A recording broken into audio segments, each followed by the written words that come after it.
ನಮ್ಮೆಲ್ಲರ ಪ್ರೀತಿಯ ಈ ರಾಜ್ಯದ ಉಪಮುಖ್ಯಮಂತ್ರಿಗಳಾಗಿ ನಮ್ಮ ಜಿಲ್ಲೆಗೆ ಅಪಾರ ಕೊಡುಗೆಯನ್ನು ಕೊಟ್ಟು ಇವತ್ತು ಈ ತಾಲೂಕಿನಲ್ಲಿ ನೀರಾವರಿ ಯೋಜನೆ, ಗುಣಮಟ್ಟದ ರಸ್ತೆಗಳು, ಜಿಟಿಡಿಸಿ ಆಗ್ಬೇಕಂದ್ರೆ, ITI ಕಾಲೇಜ್ ಆಗ್ಬೇಕಂದ್ರೆ, ಸಂಸ್ಕೃತ್ ಯೂನಿವರ್ಸಿಟಿ ಆಗ್ಬೇಕಂದ್ರೆ, ಇವತ್ತು 900 ಕೋಟಿ ಕುಡಿಯೋ ನೀರಿಗೆ ಹಣವನ್ನ ಕೊಡಬೇಕು ಅಂದ್ರೆ ಇಷ್ಟೆಲ್ಲ ಹೋರಾಟಕ್ಕೆ ಕಾರಣಭೂತರಾದಂತ ನಮ್ಮ ಹಿರಿಯರಾದಂತ ಡಾಕ್ಟರ್ CN ಅಶ್ವತ್ಥನಾರಾಯಣ ಅವರಿಗೆ ತಮ್ಮೆಲ್ಲರ ಪರವಾಗಿ ಸ್ವಾಗತವನ್ನು ಬಯಸ್ತೇನೆ. ನಮ್ಮ ಅಭ್ಯರ್ಥಿಗಳು ಹೃದಯವಂತರು, 8 ಲಕ್ಷ ಜನರಿಗೆ ಹೃದಯದ ಚಿಕಿತ್ಸೆಯನ್ನ, ಆಪರೇಷನ್ಗಳನ್ನ ಮಾಡಿ ಸುಮಾರು 70 ಲಕ್ಷ ಜನರಿಗೆ ಚಿಕಿತ್ಸೆಗಳನ್ನ ಕೊಡಿಸಿ ಇಡೀ ಅವರ 35 ವರ್ಷಗಳ ಅವರ ವೈದ್ಯಕೀಯ ಸೇವೆ ಈ ದೇಶಕ್ಕೆ ಮುಡುಪಾಗಬೇಕು ಅಂತೇಳಿ ಸ್ವತಃ ಮೋದಿ ಅವರು ಅವರನ್ನ ಗುರುಸಿ ನಿಮ್ಮ ಆಶೀರ್ವಾದ ಬೇಡಲು ಇವತ್ತು ಕುದೂರಿಗೆ ಬಂದಿದ್ದಾರೆ. ಡಾಕ್ಟರ್ CN ಮಂಜುನಾಥ್ ಅವರು ಅಭ್ಯರ್ಥಿಗಳು, ಅವರಿಗೆ ಕೂಡ ಸ್ವಾಗತವನ್ನು ಬಯಸ್ತೇನೆ. ಅದೇ ರೀತಿ ವಿಧಾನ ಪರಿಷತ್ ಸದಸ್ಯರಾದಂತ ಆದೇವೇಗೌಡರು ಬಂದಿದ್ದಾರೆ, ಅವ್ರಿಗೂ ಕೂಡ ಸ್ವಾಗತವನ್ನ ಬಯಸ್ತೇನೆ. ಅದೇ ರೀತಿ ಅಭ್ಯರ್ಥಿಯಾಗಿದ್ದಂತ ಪ್ರಸಾದ್ ಅವರು ಬಂದಿದ್ದಾರೆ, ಪ್ರಸಾದ್ ಗೌಡ್ರು, ಅವ್ರಿಗೂ ಕೂಡ ಸ್ವಾಗತವನ್ನ ಬಯಸ್ತೇನೆ. ಅದೇ ಹಿರಿಯ ಮುಖಂಡರಾದಂತ ರಂಗನಾಥಯ್ಯರು ಬಂದಿದ್ದಾರೆ, ಅವ್ರಿಗೂ ಕೂಡ ಸ್ವಾಗತವನ್ನ ಬಯಸ್ತೇನೆ. ನಮ್ಮ ಹಿರಿಯರು, ನಮ್ಮ ಮಾರ್ಗದರ್ಶಕರಾದಂತ ಮಾಜಿ ವಿಧಾನ ಪರಿಷತ್ ಸದಸ್ಯರಾದಂತ DL ಜಗದೀಶ್ ಅವರು ಬಂದಿದ್ದಾರೆ, ಅವ್ರಿಗೂ ಕೂಡ ನಾನು ಸ್ವಾಗತವನ್ನ ಬಯಸ್ತಾ ಇದ್ದೇನೆ. ನಮ್ಮ ವಕೀಲರು, ಹಿರಿಯರು, ನಮ್ಮ ಪಕ್ಷದ ಹಿರಿಯ ಮುಖಂಡರಾದಂತ ನಮ್ಮೆಲ್ಲರ ರಂಗನಾಥಣ್ಣವರು ಬಂದಿದ್ದಾರೆ, ಅವ್ರಿಗೂ ಕೂಡ ಸ್ವಾಗತವನ್ನ ಬಯಸ್ತೇನೆ. ಅದೇ ರೀತಿ ನಮ್ಮ ಕುಡಿಯಲ್ನ ರಾಜೇಶ್ ಗೌಡ್ರು ಬಂದಿದ್ದಾರೆ, ಅವ್ರಿಗೂ ಕೂಡ ಸ್ವಾಗತವನ್ನ ಬಯಸಿ, ನಿಮ್ಮೆಲ್ಲರಿಗೂ ಕೂಡ ನಾನು ಸ್ವಾಗತವನ್ನ ಬಯಸಿ ಈಗ ತಮ್ಮನ್ನ ಉದ್ದೇಶಿಸಿ ಸ್ವಲ್ಪ ಸಮಯ ಡಾಕ್ಟರ್ CN ಅಶ್ವತ್ಥನಾರಾಯಣ ಅವರು ಮಾತಾಡಬೇಕು ಅಂತೇಳಿ ವಿನಂತಿ ಮಾಡ್ತೇನೆ.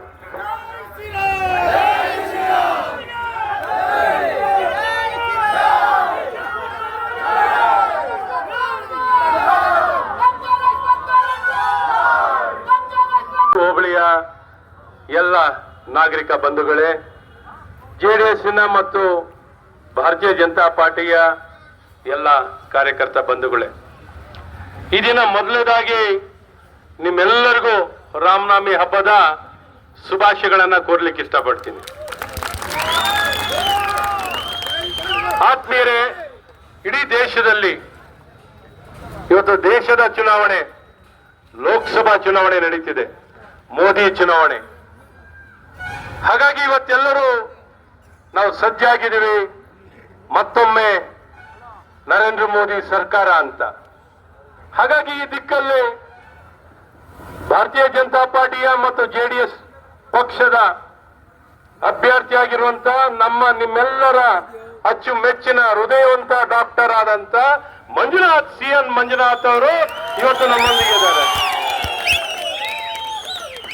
ಹಾಗಾಗಿ ಇವತ್ತಿನ ಈ ಅದ್ದೂರಿಯಾದಂತ ಕಾರ್ಯಕ್ರಮವನ್ನ ಮಾಡಲಿಕ್ಕೆ ಎಲ್ಲಾ ರೀತಿಯಾದಂತ ತಯಾರಿಯನ್ನ ಮಾಡಿ ನಿಮ್ಮೆಲ್ಲರ ಪ್ರೀತಿ, ನಮ್ಮೆಲ್ಲರ ಪ್ರೀತಿ, ಎಲ್ಲರಿಗೂ ಅಚ್ಚುಮೆಚ್ಚರಾದಂತ ನಮ್ಮ ಮಾಜಿ ಶಾಸಕರು, JDSನ ವರಿಷ್ಠರು, ರಾಮನಗರ ಜಿಲ್ಲೆಯ JDS ಪಕ್ಷದ ಅಧ್ಯಕ್ಷರಾಗಿರುವಂತ ಸನ್ಮಾನ್ಯ ಮಂಜಣ್ಣನವರಿಗೆ ನಿಮ್ಮೆಲ್ಲರ ಪರವಾಗಿ ಅಭಿನಂದನೆಗಳನ್ನು ಸಲ್ಲಿಸ್ತೇನೆ.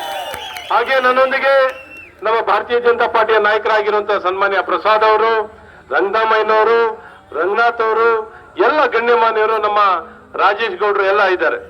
ನಿಮ್ಮ ದೇವೇಗೌಡರು ನಮ್ಮ ವಿಧಾನ ಪರಿಷತ್ತಿನ ಸದಸ್ಯರಾಗಿರುವಂತ ಆ ದೇವೇಗೌಡರು. ಆತ್ಮೀಯರೇ, ಈ ಬೇಸಿಗೆ ಬಿಸಿಲಲ್ಲಿ ಮೆಚ್ಚಿನ ಸಮಯ ತಗೊಳ್ಳಲ್ಲ, ಎಡೆ ಮಾತು ಹೇಳಕ್ ಇಷ್ಟಪಡ್ತೀನಿ.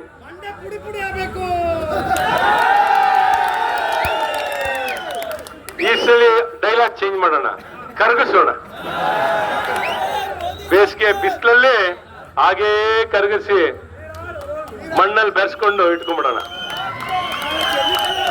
ಆತ್ಮೀಯರೇ, ಈಗ ನಡೀತಿರುವಂತಹ ಚುನಾವಣೆ ಇದು ವಿಧಾನಸಭೆ ಚುನಾವಣೆ ಅಲ್ಲ. ಬಹಳ ಸ್ಪಷ್ಟವಾಗಿ ಜನಕ್ಕೆ ಕೇಳ್ಬೇಕು. ನಾವು ನಡೀತಿರೋದು ದೇಶದ ಚುನಾವಣೆ. ನಿಮ್ಗೆ ಚೆನ್ನಾಗಿ ಗೊತ್ತಿದೆ. ಈ ಗೊತ್ತಿರುವಂತ ವಿಚಾರವನ್ನ ಪ್ರತಿಯೊಬ್ಬರಿಗೂ ತಿಳಿಸ್ಬೇಕು. ದೇಶಕ್ಕಾಗಿ ಬೇಕಾಗಿರೋದು ಯಾರು? ಆ ದೇಶಕ್ಕೆ ಬೇಕಾಗಿರುವಂತ ಮೋದಿಗೆ, ನಮಗಾಗಿ ಮೋದಿ ಇದ್ದಾರೆ. ಹಾಗಾಗಿ ಈ ವಿಚಾರವನ್ನ ಪ್ರತಿಯೊಬ್ಬ ಮತದಾರರಿಗೆ ಮನೆ ಮನೆಗೂ ಹೋಗಿ ಇಲ್ಲಿ ಎಷ್ಟು ಉತ್ಸಾಹವನ್ನು ತೋರಿಸ್ತಿದ್ದೀರಲ್ಲ, ಈ ಉತ್ಸಾಹ ಪ್ರತಿಯೊಂದು ಮನೆಗೆ ಹೋಗಿ, ಮನೆ ಬಾಗಿಲು ಹೊರಡ ಹೋಗಿ ಪ್ರತಿಯೊಬ್ಬನು ಮತಯಾಚನೆಯನ್ನ ಮಾಡಿ ಡಾಕ್ಟರ್ CN ಮಂಜುನಾಥ್ ಮತ ಕೊಡೋ ಮೂಲಕ ಮೋದಿ ಅವರಿಗೆ ಮತ ಕೊಟ್ಟಂತೆ ಅಂತ ಬಹಳ ಸ್ಪಷ್ಟವಾಗಿ ತಿಳಿಸ್ಬೇಕು. ಮತ್ತು ನಿಮ್ಗೆಲ್ಲ ಗೊತ್ತಿದೆ, ಕಾಂಗ್ರೆಸ್ ಮತ ಕೊಡೋದ್ರಿಂದ ಏನಾದ್ರು ಪ್ರಯೋಜನ ಇದೆಯಾ? ಏನಾದ್ರು ಅಧಿಕಾರಕ್ಕೆ ಬರ್ತಾರ? ಏನ್ ಕೊಟ್ಟು ಪ್ರಯೋಜನ ಇಲ್ಲ. ಈಗಾಗಲೇ 3 ಬಾರಿ ಅವ್ರನ್ನ ಆಯ್ಕೆ ಮಾಡುವಂತದ್ದಾಗಿದೆ. ಏನಾದ್ರು ಒಂದು ಕೆಲಸ ಮಾಡಿದಾರ ಹೇಳಿ? ಏನಾದ್ರು ಒಂದು ಕುಡಿಯೋ ನೀರಿನ ಯೋಜನೆ ತಂದು ಕೊಟ್ಟಿದಾರ? ಏನಾದ್ರು ಜನಪರವಾಗಿ ಕೆಲಸ ಮಾಡಿದಾರ? ಓಲಿ ಜನನ್ ಪ್ರೀತಿಸ್ತಾರ? ಏನು ಮಾಡಲ್ಲ. ಮಾಡೋದೇನು ಒಂದೇ, ಮಾಡೋದು ಒಂದೇ JCB. ಹಾಗಾಗಿ ಇಂಥವ್ರು ನಮ್ಗೆ ಬೇಕಾ? ಈಗ ಅವ್ರ ಬಗ್ಗೆ ಹೆಚ್ಚು ಮಾತಾಡಲ್ಲ. ನಮಗ್ ಬೇಕಾಗಿರೋದು ಯಾರು? ನಮ್ಮ ಅಭ್ಯರ್ಥಿ ಯಾರು? ಅವ್ರ ಗೆಲ್ಸೋಣ. ನಿಮ್ ಹೆಚ್ಚಿನ ಸಮಯ ತೊಗೊಳಲ್ಲ. ದಯವಿಟ್ಟು ಉಳಿದಿರೋದು ಇನ್ನು ಒಂದೇ ವಾರದಲ್ಲಿ ಮನೆ ಮನೆಗೆ ಹೋಗಿ ಮತಯಾಚನೆಯನ್ನು ಮಾಡಿ ಅಂತ ಸವಿನಯವಾಗಿ ಪ್ರಾರ್ಥನೆ ಮಾಡಿ ನಿಮ್ಗೆ ಶುಭವನ್ನು ಕೋರ್ತೀನಿ. ಭಾರತ್ ಮಾತಾ ಕಿ, ನರೇಂದ್ರ ಮೋದಿ ಅವರಿಗೆ, ದೇವೇಗೌಡರಿಗೆ, ಕುಮಾರಣ್ಣನಿಗೆ, ಯಡಿಯೂರಪ್ಪನವರಿಗೆ, ವಿಜೇಂದ್ರ ಅವರಿಗೆ, ಡಾಕ್ಟರ್ CN ಮಂಜುನಾಥ್ ಅವರಿಗೆ, ನಮಗೆಲ್ಲ ಮುಗಿಸಿ ಅಂತ ಇವತ್ತು ಹೆಂಗ್ ಮಾಡಿಸಿದೀವಣ್ಣ. ನೀವು ಹೋಗಿ ನಮ್ಮ ಡಾಕ್ಟರ್ ಅಶ್ವತ್ಥಾನ್ ಸಾಹೇಬ್ರು ಕ್ಷೇತ್ರ ಮಲ್ಲೇಶ್ವರ ಮೇಲೆ ಯಾವ ರೀತಿ ನೀವು ವೈಟ್ ಟಾಪಿಂಗ್ ನೋಡ್ತೀರೋ ಆ ತರ ವೈಟ್ ಟಾಪಿಂಗ್ ಅನ್ನ ಕುದೂರು ಮತ್ತೆ ಮಾಗಡಿನಲ್ಲಿ ಹಾಕ್ಸಿರೋದು ಇತಿಹಾಸ. ಸುಗ್ದಳ್ಳಿಯಿಂದ ನೋಡಿದಿರೋ ರೋಡ್ ಹೆಂಗೈತೆ ಅಂತ. ರಾಮನಗರ 175 ಕೋಟಿ ರೂಪಾಯಿ ಪ್ಯಾಕೇಜ್ ರೋಡು ಯಾವ ರೀತಿ ಇದೆ. ಸುಗ್ನಳ್ಳಿಲಿ ಕುಡಿದ ನೀರು ರಾಮನಗರಕ್ಕೆ ಹೋಗೋ ಗಂಟೆನೂ ಅಳ್ಳಾಡಲ್ಲ. ಆ ರೀತಿ ಬದ್ಧತೆಯಿಂದ ಕೆಲಸ ಮಾಡಿದೀವಿ. ಹೇಮಾವತಿಗೆ 175 ಕೋಟಿ ದುಡ್ಡು ಬೇಕು ಅಂದಾಗ ಯಡಿಯೂರಪ್ಪನವ್ರ ಹತ್ರ ಹೋದ್ರೆ ಕಣ್ಣು ಮುಚ್ಕೊಂಡು ಸೈನ್ ಹಾಕೊಟ್ರು. ಇದು ಮಾಗಡಿ ತಾಲೂಕು, ಇದು ಶಿವಕುಮಾರ್ ಮಹಾಸ್ವಾಮಿಗಳು ಹುಟ್ಟಿದಂತ ತಾಲೂಕು ಅಂತೇಳಿ ಇವೆಲ್ಲ ಮಾಡಿರ್ತಕ್ಕಂಥದ್ದು ಬದ್ಧತೆಯಿಂದ. ಏನ್ ಮಾಡಿದಿರಿ ಸ್ವಾಮಿ MP ಅವರೇ? ಕುದೂರ್ಗೆ ಏನಾದ್ರು ಮಾಡಿದ್ರೆ ತೋರಿಸಿ. ನೀವು ಕುದೂರ್ಗೆ ಏನಾದ್ರು ಮಾಡಿದ್ರೆ ತೋರಿಸಿದ್ರೆ ಕುದೂರ್ ಮಹಾಜನತೆ ನಿಮ್ ಕೈ ಹಿಡಿತಾರೆ. ಇಲ್ಲಿ ಬಂದು ನಾವು ಫ್ರೀ ಕೊಟ್ಬಿಟ್ಟಿದೀವಿ ಅಂತ ಕುಕ್ಕರ್ ಹಂಚೋದು, ಸೀರೆ ಹಂಚೋದು, ತವಾ ಹಂಚೋದು, ಈ ರೀತಿ ನೀವು ಓಟ್ ಕೇಳಕ್ ಬಂದಿರೋದು. ನೀವು ಅಭಿವೃದ್ಧಿ ಮಾಡಿದ್ರಿ, ಇವೆಲ್ಲ ಯಾಕೆ ಕೊಡ್ತಿದ್ರಿ? ನೀವು ಯಾಕೆ ಕೊಡ್ತಿದ್ರಿ?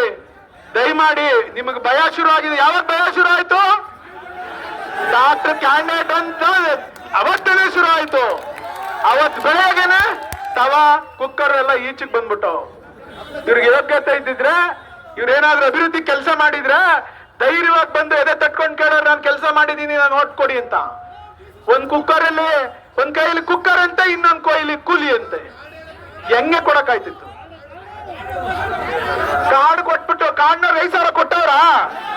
ಯಾರು 5,000 ಬಂತ? ನಾಳೇನು ಇನ್ನೊಂದು ಕಾರ್ಡ್ ಕೊಡ್ತಾರೆ. ಏನ್ ಕೊಡ್ತಾರೆ ಗೊತ್ತಾ? ಫ್ರಿಡ್ಜ್ ಕೊಡ್ತೀವಿ ಅಂತ ಕಾರ್ಡ್ ಕೊಡ್ತಾರೆ, ಬೈಕ್ ಕೊಡ್ತೀವಿ ಅಂತ ಕೊಡ್ತಾರೆ.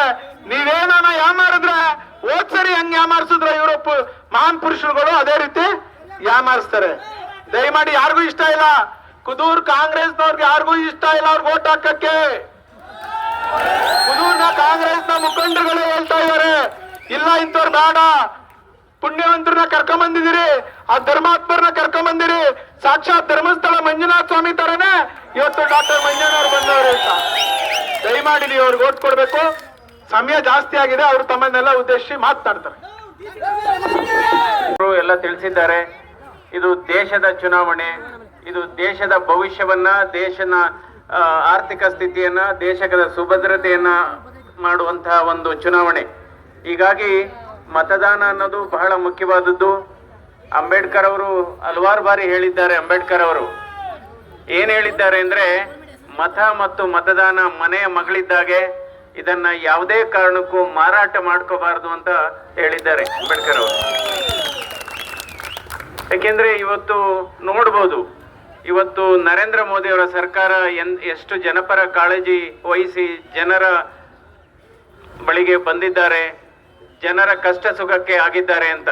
ಇವತ್ತು 5 kg ಅಕ್ಕಿ ಕೊಡ್ತಾ ಇರೋದು ಅದು ಕೇಂದ್ರ ಸರ್ಕಾರ, ರಾಜ್ಯ ಸರ್ಕಾರ ಅಲ್ಲ, ಅದು ಗೊತ್ತಿರಬೇಕಾಗತ್ತೆ. ನಂತರ ರೈತರಿಗೆ ಪ್ರಧಾನ ಮಂತ್ರಿ ಕಿಸಾನ್ ಸಮ್ಮಾನ್ ಯೋಜನೆ ಅಡಿ 6,000 ರೂಪಾಯಿ ಮೋದಿ ಅವರ ಸರ್ಕಾರ ಕೊಡ್ತಾ ಇದ್ರು, ಈಗಲೂ ಕೊಡ್ತಾ ಇದ್ದಾರೆ. ನಂತರ ಇಲ್ಲಿ ಯಡಿಯೂರಪ್ಪನವರು ಮುಖ್ಯಮಂತ್ರಿ ಆಗಿದ್ದಾಗ 4,000 ಜೋಡಿಸಿ 10,000 ರೂಪಾಯಿ ಕೊಡ್ತಾ ಇದ್ರು ರೈತರಿಗೆ.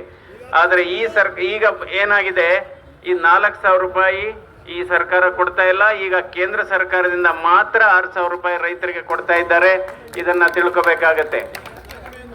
ಅಂದ್ರೆ ಇವತ್ತು ನಾನು ಕೂಡ 35 ವರ್ಷ ಹೃದ್ರೋಗ ತಜ್ಞನಾಗಿ ಮತ್ತು 18 ವರ್ಷ ನಾನು ನಿರ್ದೇಶಕನಾಗಿ ಕೆಲಸ ಮಾಡತಕ್ಕಂಥ ಸಂದರ್ಭದಲ್ಲಿ ಬಡವರ ಕಣ್ಣೀರನ್ನು ಒರೆಸುವ ಕೆಲಸ ಮಾಡಿದ್ದೇನೆ ನಾನು.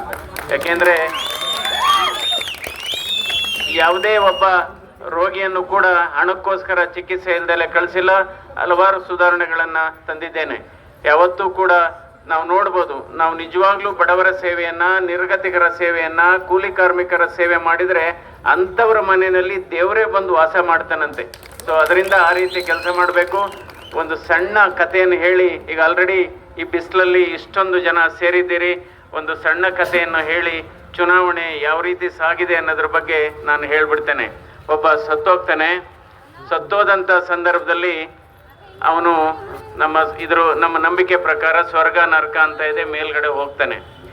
ಅಲ್ಲಿ ಚಿತ್ರಗುಪ್ತ ಕೂತಿರ್ತಾನೆ. ಅವನು ಹೇಳ್ತಾನೆ, ನೀನೇ ನೋಡ್ಬಿಡಪ್ಪ, ನರಕಕ್ಕೆ ಹೋಗ್ತೀಯಾ ಅಥವಾ ಸ್ವರ್ಗಕ್ಕೆ ಹೋಗ್ತೀಯಾ, ನೀನೇ ತೀರ್ಮಾನ ಮಾಡು ಅಂತ ಹೇಳ್ತಾನೆ.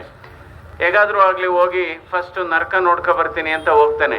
ಅಲ್ಲಿ ನೋಡ್ಲಿಕ್ಕೆ ಹೋದಂತ ಸಂದರ್ಭದಲ್ಲಿ ನರಕದಲ್ಲಿ ಏನು ಮೋಜು ಮಸ್ತಿ ನಡೀತಾ ಇರುತ್ತೆ, ಡ್ರಿಂಕ್ಸು, ಚಿಕನ್ನು, ಫಿಶು, ಬಿರಿಯಾನಿ, ಇಸ್ಪೀಟು, ಎಲ್ಲ ಡ್ಯಾನ್ಸು ಎಲ್ಲ ನಡೀತಾ ಇರುತ್ತೆ.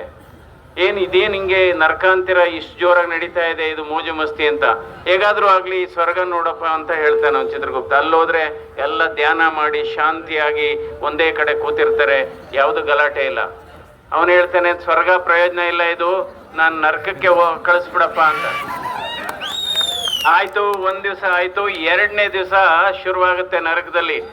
ಕಾದ ಎಣ್ಣೆ ಬಿಡೋದು ಅವನ ಮೇಲೆ, ಕಾದ ಎಣ್ಣೆಲಿ ಹೆಜ್ಜೋದು, ಆಮೇಲೆ ಏನು ಚುಚ್ಚೋದು, ಎಲ್ಲ ಕಾಯಿಸಿ ರಾಡ್ಗಳನ್ನ ಚುಚ್ಚೋದು ಅಂತ. ಆಗ ಅವನು ವಾಪಸ್ ಬರ್ತಾನಂತೆ. ವಾಪಸ್ ಬಂದು ಇದೇನು ನೆನ್ನೆ ಮೋಜಿ ಮಸ್ತಿ ಇತ್ತು, ಇವತ್ತು ಈ ರೀತಿ ಕಿರುಕುಳ ಚಿತ್ರಹಿಂಸೆ ಆಗ್ತಾ ಇದೆ ಅಂತ. ಅದಕ್ಕೆ ಚಿತ್ರಗುಪ್ತ ಹೇಳ್ತಾನಂತೆ, ನೆನ್ನೆ ನಡೆದಿದ್ದು ಎಲೆಕ್ಷನ್ ನಡೀತಾ ಇತ್ತು, ಅದಕ್ಕೋಸ್ಕರ ಮಾತ್ರ ಇದು. ಈಗ ಎಲೆಕ್ಷನ್ ಮುಗೀತು, ನಮ್ಮ ಮಾಮೂಲಿ ಶುರು ಮಾಡಿದೀವಿ ಅಂತ. ಸೊ ಅದರಿಂದ ನೀವು ಮತದಾನ ಮಾಡೋದು ಬಹಳ ಮುಖ್ಯ, ಅಮೂಲ್ಯವಾದದ್ದು.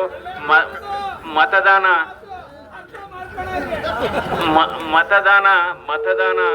ಬಹಳ ಪವಿತ್ರವಾದದ್ದು. ರಕ್ತದಾನ ಮಾಡಿದ್ರೆ ನಾವು ಏನು ಒಂದು ಜೀವ ಉಳಿಸ್ತೀವಿ. ನೀವು ಅಮೂಲ್ಯವಾದ ಮತವನ್ನ ಕ್ರಮ ಸಂಖ್ಯೆ 1, ನನ್ನ ಕ್ರಮ ಸಂಖ್ಯೆ 1 ಡಾಕ್ಟರ್ CN ಮಂಜುನಾಥ್ಗೆ ಕಮಲದ ಗುರುತಿಗೆ ಕೊಡುವ ಮೂಲಕ ನೀವು ದೇಶದ ನಂದಾದೀಪ ಆಗ್ತೀರಿ. ದಯವಿಟ್ಟು ಮತದಾನ ಮಾಡಬೇಕು. ಯಾಕೆಂದ್ರೆ ಮತದಾನಕ್ಕೆ ಈ ದೇಶವನ್ನ ಕಣ್ಣು ತೆರೆಸುವ ಶಕ್ತಿ ಇದೆ. ಮತ್ತೊಮ್ಮೆ ಈಗಾಗಲೇ ಸಮೀಕ್ಷೆಗಳು ಹೇಳ್ತಾ ಇದೆ, ನರೇಂದ್ರ ಮೋದಿ ಅವರ ನೇತೃತ್ವದಲ್ಲಿ ಪುನಃ NDA ಸರ್ಕಾರ, BJP ಸರ್ಕಾರ ಬರುತ್ತೆ ಅಂತ. ಅದರಿಂದ ನನಗೆ ಎಲ್ಲ ನೀವು ಆಶೀರ್ವಾದ ಮಾಡಬೇಕು, ನನ್ನನ್ನು ಸಂಸತ್ಗೆ ಕಳಿಸ್ಕೊಡ್ಬೇಕು. ನಾನು ನಿಮ್ಮ ಧ್ವನಿಯಾಗಿರ್ತೇನೆ, ನಿಮ್ಮ ಪ್ರತಿಧ್ವನಿಯಾಗಿರ್ತೇನೆ. ನಮಸ್ಕಾರ. ಬರ ಯಾವಾಗಾದ್ರೂ ಇತ್ತ? ಒಂದ್ ವರ್ಷದಿಂದ ಕೆರೆ ಕಟ್ಟೆ ಹೋದ್ಸರಿ ಎಲ್ಲ ಕೆರೆ ಕಟ್ಟೆದಲ್ಲಿ ಹೆಂಗ್ ತುಂಬಿದ್ದು, ಕೋಡಿ ಆಗಿದ್ದು, ಇವಾಗ ತುಂಬಿದವ. ಕಾಂಗ್ರೆಸ್ಗೆ ಓಟ್ ಕೊಟ್ರೆ ಹಿಂಗೆ ಆಗೋದು. ದಯಮಾಡಿ ಎಲ್ರು ಮನ್ಸನ್ನ ಬದಲಾಯಿಸ್ಬೇಕು. ಡಾಕ್ಟರ್ ಮಂಜಣ್ಣ ಅವ್ರು ಗೆದ್ರೆ ಈ ದೇಶ ಗೆದ್ದಂಗೆ ಅಂತೇಳಿ ತಿಳಿಸ್ಬೇಕು. ಎಲ್ರಿಗೂ ನಮಸ್ಕಾರ. ಈ ದೇಶದ ಅಭಿವೃದ್ಧಿಗೆ, ದೇಶದ ರಕ್ಷಣೆಗೆ, ನಮ್ಮ ಧರ್ಮದ ಉಳಿವಿಗಾಗಿ ತಾವೆಲ್ಲರೂ ಕೂಡ ಬಿಜೆಪಿಗೆ ಮತದಾನ ಹಾಕುವ ಮೂಲಕ ಡಾಕ್ಟರ್ ಮಂಜುನಾಥ್ ಅವ್ರನ್ನ ಡೆಲ್ಲಿಗೆ ಕಳಿಸ್ಕೊಡಿ. ಅವರು ಡೆಲ್ಲಿಗೆ ಹೋಗಿ ಆಗಿದ್ದ ತಕ್ಷಣನೇ ಆರೋಗ್ಯ ಮಂತ್ರಿಯಾಗಿ ಈ ದೇಶದಲ್ಲಿ